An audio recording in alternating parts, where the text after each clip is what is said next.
You are watching Poonch Live. Advocate Mohammad Younus Chauhan. तो ये election एक बार अनाउंस हो गया था, अब टेम्पो बन चुका था यहाँ पे।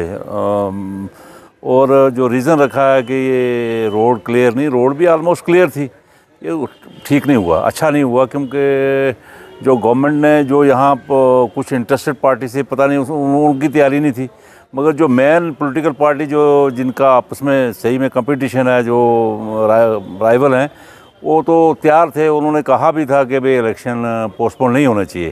तो ये डेमोक्रेसी के लिए अच्छा नहीं है कि एक चीज़ ट्रस्ट ख़त्म हो जाता है इलेक्शन कमीशन पे, तो इलेक्शन कमीशन को अपना ट्रस्ट, अपना भरम कायम दायम रखना चाहिए था, और ये इलेक्शन पोस्टपोन किसी पॉलिटिकल पार्टी के कहने पे नहीं करना चाहिए था। तो इससे लोग खुश नहीं है, हम खुश नहीं है, हमारी जो एजुकेटेड कम्युनिटी है वो खुश नहीं है। जो हमारे ट्राइबल हैं यहाँ गुजर बकरवाल, ख़ासकर जो डोको में जाते हैं पास्चर के लिए, ऊपर माउंटेन्स में जाते हैं, तो 20-25 तारीख तक तो वो सारे 60-70 हज़ार वोट चला जाएगा। अब वो उनका राइट नहीं रहेगा। ये भी हमारी डेमोक्रेसी के लिए एक बहुत बड़ी सेटबैक होगी कि उन लोगों को चांस नहीं मिलेगा वोट कास्ट करने का। तो उनकी आप गवर्नमेंट को चाहिए कि अगर उन्होंने पोस्टपोन कर दिया इलेक्शन कमीशन ने, तो उनके लिए कोई सुविधा बनाई जाए, उनके लिए कोई सहूलत दी जाए, ताकि वो पहाड़ों से आगे अपने वोट डाल सकें। मैं Surjan Singh, district general secretary अपनी जम्मू कश्मीर अपनी पार्टी।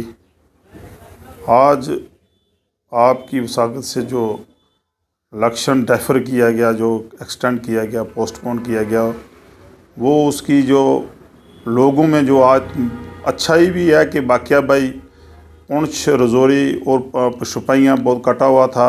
यही मूर रोड की वजह से लैंडस्लाइड थी, फ्रेश स्नोफॉल पड़ी, उसकी वजह से।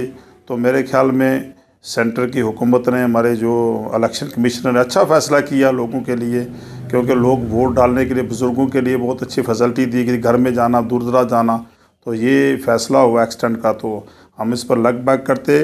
अगर अपने डेट पर हो भी सकता तभी हम तैयार थे, इसमें कोई दायरा नहीं है कि कोई भी पार्टी जो इलेक्शन 7 तारीख को होना था उस पर तैयार नहीं थे, सभी बिल्कुल तैयार थे। पर वोटर को देखा गया, लोगों को, अवाम को देखा गया, तो हम मुबारकबाद देते हैं। हुकूमतें जो हैं कि पहली बार इसी को डेफर किया, इतना बड़ा नेशनल फ़ैसला किया गया, तो मैं इसी की वजह से मुबारकबाद देता हूँ। कोई नेगेटिविटी किसी से आई नहीं अब तक। मैं कहता हूँ ना कि अपनी पार्टी ने लिखा था, और पार्टियों ने लिखा था कि इसको डेफर किया जाए, पोस्टपोन किया जाए, पर अगर ना भी होता तभी भी ये अपनी पार्टी बिल्कुल तैयार थी, बिल्कुल तैयार थी कि हम इस इलेक्शन 7 तारीख को हमारे कैंडिडेट, हमारी पार्टी बिल्कुल तैयार, बाकी पार्टियां भी तैयार थी। आपने रोल कॉल बिल्कुल लगा कर यहाँ पर टूर बिल्कुल हुआ उनका सभी, पर फिर भी ये फैसला जो हुआ, तो मैं बड़ी अपनी दिल से कहता हूँ कि फैसला हुकूमत ने किया वोटर के लिए, आवाम के लिए किया, कि आवाम जो है वो अपने बूथ पर नहीं पहुँच सके। लैंडस्लाइड हुई हैं, स्कूल बंद हैं हमारे, जो मंडी और हो गए ऊपर अपर जो हिल हाई एल्टीट्यूड के। तो इसी वसाकत से जो किया गवर्नमेंट ने फैसला किया, अच्छा फैसला किया इसमें कोदारी, और ये आवाम के लिए और वोटर के लिए किया गया। तो मैं मीडिया के साथ कहता हूँ, मुबारकबाद देता हूँ हिंदुस्तान की हुकूमत को, कि जो हुकूमत नहीं बल्कि इस इलेक्शन कमिश्नर को, जिसने एक अच्छा फैसला लिया। तो आज तक कोई नेगेटिविटी कुछ नहीं है, लोगों ने कहा कि फैसला आगे होने चाहिए थे, तो हम मुबारकबाद। मेरा नाम कमलजीत सिंह है, मैं डिस्ट्रिक्ट पुंछ से हूँ, और मैं पीडीपी से वाबस्ता हूँ और उनका वर्कर हूँ। और ये जो इलेक्शन पोस्टपोन किए हैं election commissioner government of India से, इसका हमें बड़ा दुख है, लोगों में बड़ी परेशानी है। और हमने इतनी ज़बरदस्त कैंपेन की अपनी महबूबा मुफ्ती की रहनुमाई में। वो एक दिन सुरनकोट आए, पूरा दिन सुरनकोट लगाया, और उन्होंने एक दिन मेंढर में लगाया, एक दिन पुंछ हवेली में लगाया, और बड़ा ज़ोर शोर से लोगों ने उनका इस्तेमाल किया। यहाँ पर ढोल बजाए गए, बैंड बजाए गए, लोगों ने गीतें गा गा कर उनका इस्तेमाल किया। उनकी ये कैंपेन में तमाम पहाड़ी, गुज्जर और हिंदू, सिख सारे भाई मिलकर उनका इस्तेमाल किया। बड़ा पुरजोर हमारा ये जश्न था। तो पता नहीं ये कैसे हो गया। पहले तो हम सुन रहे थे एक हफ्ते से कि कुछ कॉन्स्पिरेसी कर रहे हैं इलेक्शन की मुहिम को आगे करने के लिए, तो ये बिल्कुल वाकया सच भी हो गया। तो हमें बड़ा दुख लगा, लोग परेशान हैं, मायूस हैं कि ऐसा नहीं होना चाहिए। ये हमारी रहनुमा को पार्लियामेंट में देखना नहीं चाहते, अवामी ख्वाहिश है, लोग इनको चाहते हैं, लोग सब इनके साथ हैं।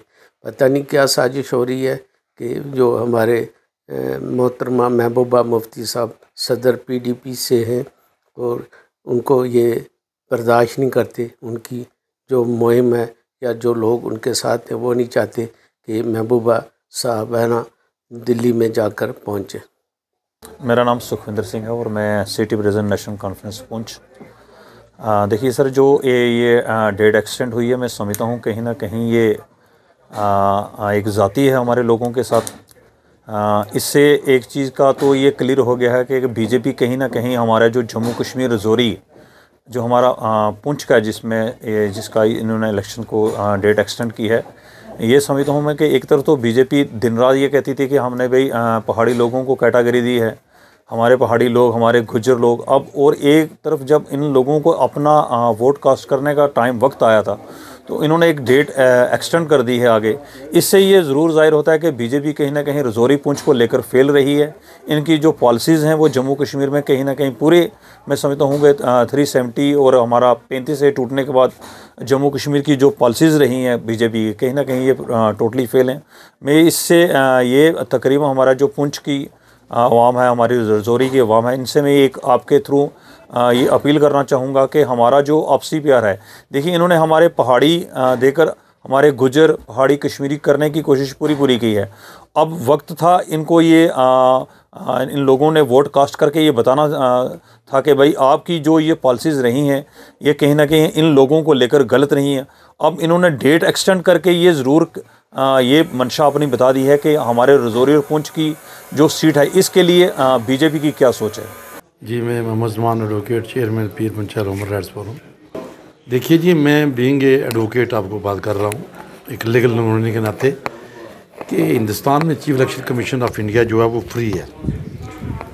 अब जब उनके पास कोई दरख्वास्त गई या कोई रिप्रेजेंटेशन गई है कि इसको पोस्टपोन किया जाए, कुछ पॉलिटिकल पार्टीज़ ने की है, और आज मैं देख रहा हूँ कि कुछ पार्टीज़ कह रही हैं कि ये गलत हुआ है, ये नहीं होना चाहिए था, ये इलेक्शन बर वक्त होना चाहिए, टाइम पर होना चाहिए था। तो इस पे मैं समझता हूँ कि इसको इशू बना के चल रहा, क्योंकि इलेक्शन तो हो रहे हैं पूरे हिंदुस्तान में। तो chief election commission of India का जो फैसला हुआ है उस पर भी आगे कोई हो सकता है, लेकिन उस पर कोई टिप्पणी करनी, कोई चर्चा करनी, मेरे समझे वो बीइंग एन एडवोकेट मैं कहता हूँ कि ये एक फ्यूटाइल एक्सरसाइज होगी। लेकिन एक चीज़ मैं कहता चलूँ कि इलेक्शन टाइम पर हो जाने चाहिए थे, क्योंकि लोग तैयार थे, लोग डोगों में जा रहे हैं, हमारे गुजर बकरवाल भाई और भी जा रहे हैं। लेकिन ये एक मैं चर्चा कर सकता हूँ, डिबेट कर सकता हूँ, लेकिन कुछ पार्टी कह रही है होना चाहिए था, कोई कहते हैं नहीं होना चाहिए था। जब चीफ इलेक्शन कमीशन की तरफ से एक फैसला आ चुका है, अब उसको बदला नहीं जा सकता। मैं समझता हूँ कि मैं उनसे अपील करूँगा तमाम पॉलिटिकल पार्टी से, और नेशनल लेवल पर हो या इंटरनेशनल हमारे रीजनल लेवल पर, मैं कहूँगा कि आप अपना कैंपेन शुरू करें, अपने जगह जगह जाएँ। आज़ाद लोग उम्मीदवार भी लड़ रहे हैं, दूसरे भी लड़ रहे हैं, पॉलिटिकल पार्टी लड़ रही हैं, तो इसको इशू बना के आप आगे नहीं चलना चाहिए। आप अपनी कैंपेन रखें, किस पार्टी को देना है, कैसे देना है, उस पर अपना फोकस जमाएं। इस छोटी छोटी बातों पे आप आने के लिए, क्योंकि इलेक्शन कमीशन ऑफ इंडिया के बारे में कहना, या तो आप फैसला बदला सको तो वो तो हो नहीं सकता। अब तो डेट बन गई है, 5 आ गई है, इसलिए मेरी अपील होगी तमाम लोगों से कि आप कैंपेन पर अपना फोकस रखें, तमाम पॉलिटिकल पार्टियाँ। और जब भी वक्त इलेक्शन हो, अल्लाह तो जिसने वोट देना है, राइट टू फ्रेंचाइज हर एक को है, राइट टू वोट है। लेकिन इस बारे में, अब इस बारे में कोई चर्चा करनी, बीइंग एन एडवोकेट में यही कहूँगा कि अब इसको ज़्यादा ना बनाए, इससे इत्तेफाक करें chief election commission of India से।